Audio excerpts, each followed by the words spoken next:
उत्तर प्रदेश सरकार में पुलिस को भले ही चुनाव के लिए कमर कसने को कह दिया गया हो, लेकिन ये पुलिस चुनाव से ज्यादा अपनी जेब भरने में मस्त है। मामला सहारनपुर के सिटकी पुलिस चौकी क्षेत्र का है, जहां पर चौकी पुलिस मिट्टी खनन कराने में ज्यादा दिलचस्पी दिखा रही है। जबकि मिट्टी खनन पर रोक होने के बावजूद फिर भी चौकी पुलिस रात्रि में अवैध मिट्टी का खनन कराती नजर आ रही है। मिट्टी खनन की जानकारी जिले के जिलाधिकारी अखिलेश सिंह, एसपी देहात अतुल शर्मा को दी गई, लेकिन फिर भी अभी तक कोई कार्रवाई नहीं हो रही है। जबकि सरकार के नुमाइंदे ही अवैध मिट्टी खनन का कारोबार कर रहे हैं। अब ऐसी भ्रष्ट चौकी पुलिस पर आला अधिकारी क्या कार्रवाई करेंगे, ये तो आने वाला समय ही बताएगा।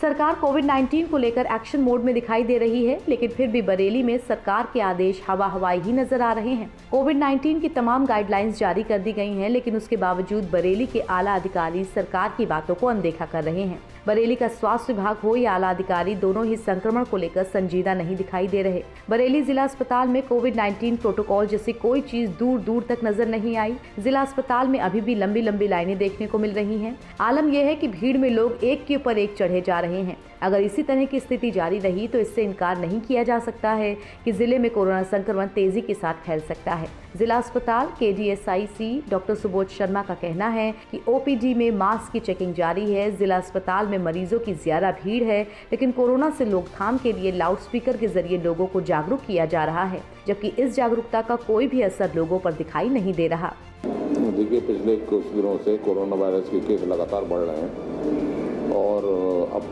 पिछले वर्ष जैसी लगभग हालत हो चुकी है, तो उसको देखते हुए हमने IC का पूरा इंतजाम किया हुआ है कोरोना वायरस के अगेंस्ट। पब्लिक एड्रेस सिस्टम हमारा काम कर रहा है और OPD में हमने एक एंट्री एक एग्जिट पॉइंट बनाया है। एंट्री पे मास्क चेक हो रहा है, उसको हाथ को सैनिटाइज कराया जा रहा है और अंदर उनकी प्रॉपर डिस्टेंसिंग की कोशिश की जा रही है आपस में।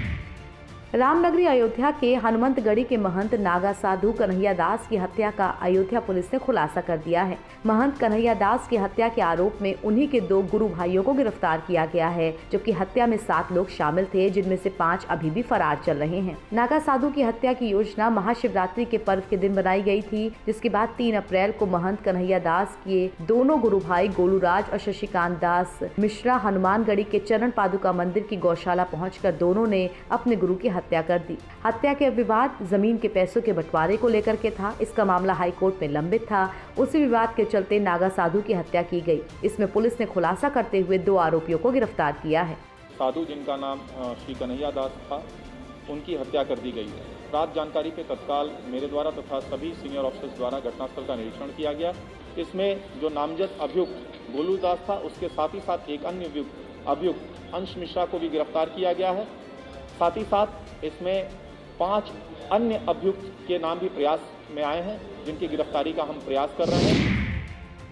सहारनपुर पुलिस को मिली बड़ी सफलता, स्मैक तस्करों को गिरफ्तार किया गया, साथ ही बड़ी बरामदगी भी हुई। पूरा मामला जनपद सहारनपुर के थाना क्षेत्र का है, जहां काफी लंबे समय से स्मैक तस्करों की सूचना मिल रही थी। पुलिस ने मुखबिर की सूचना पर 2 स्मैक तस्करों को गिरफ्तार कर लिया। उनके पास से 300 ग्राम स्मैक भी बरामद की गई, जिसकी अंतर्राष्ट्रीय बाजार में लगभग 30 लाख रुपए की कीमत बताई जा रही है। जबकि मौका पाकर एक स्मैक तस्कर फरार होने में कामयाब रहा।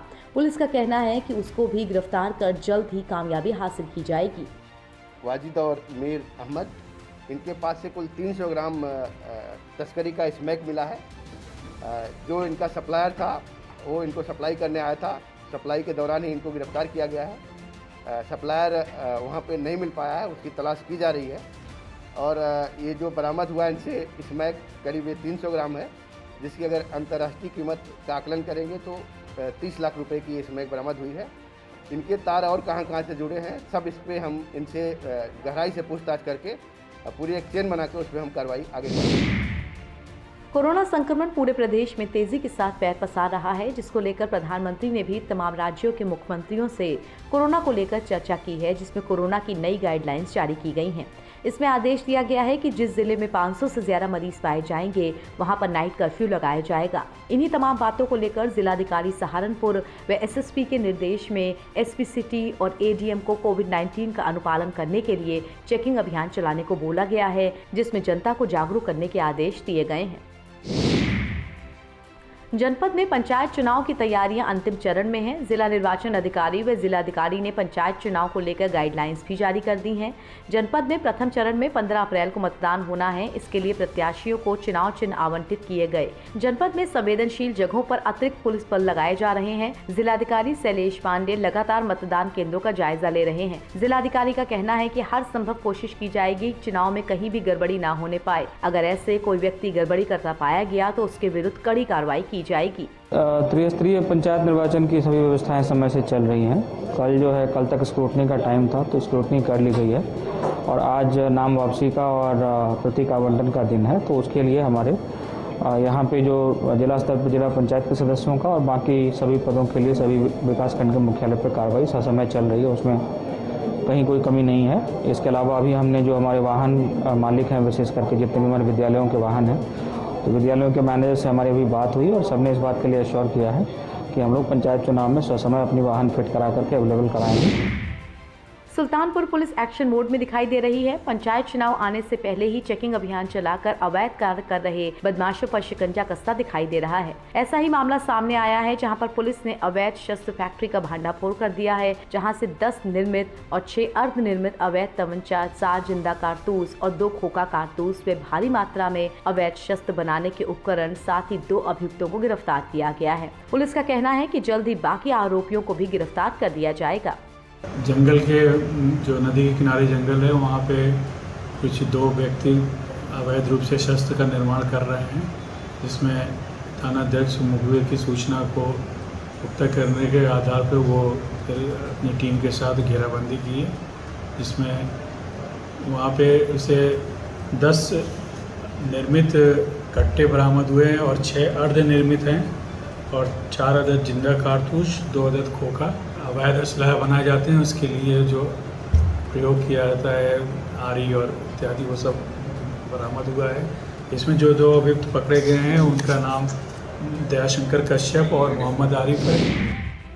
बहराइच में आज अखिल भारतीय विद्यार्थी परिषद के छात्र नेताओं ने किसान डिग्री कॉलेज के बाहर नक्सलवादियों का पुतला फूंका। छत्तीसगढ़ में हुए वीर जवानों के ऊपर हमले को लेकर उनमें रोष था। अखिल भारतीय विद्यार्थी परिषद के छात्रों ने केंद्र सरकार से नक्सलवादियों के ऊपर कार्रवाई की मांग की। उनका कहना था कि केंद्र सरकार को हस्तक्षेप करते हुए नक्सलवादियों के ऊपर तुरंत कार्रवाई करनी चाहिए ताकि देश के जवानों की शहादत खाली न जाए। इसी को लेकर अखिल भारतीय विद्यार्थी परिषद के छात्रों ने आज नक्सलवादियों का पुतला फूंका। बहराइच में नानपारा बाजार में उस वक्त हड़कंप मच गया जब नगर के चौराहे पर स्थित गोयल ऑटो पार्ट्स और मेडिकल स्टोर में भीषण आग लग गई। इससे लाखों रुपए का सामान जलकर खाक हो गया और आग से घर के लोग बाल बाल बचे, जबकि मालिक का कहना है कि अभी क्षति का अनुमान लगाना मुश्किल है। कई थाना क्षेत्र से दमकल की गाड़ियों को मौके पर बुलाया गया। मौके पर पहुंची फायर ब्रिगेड की गाड़ियों ने बमुश्किल आग पर काबू पाया।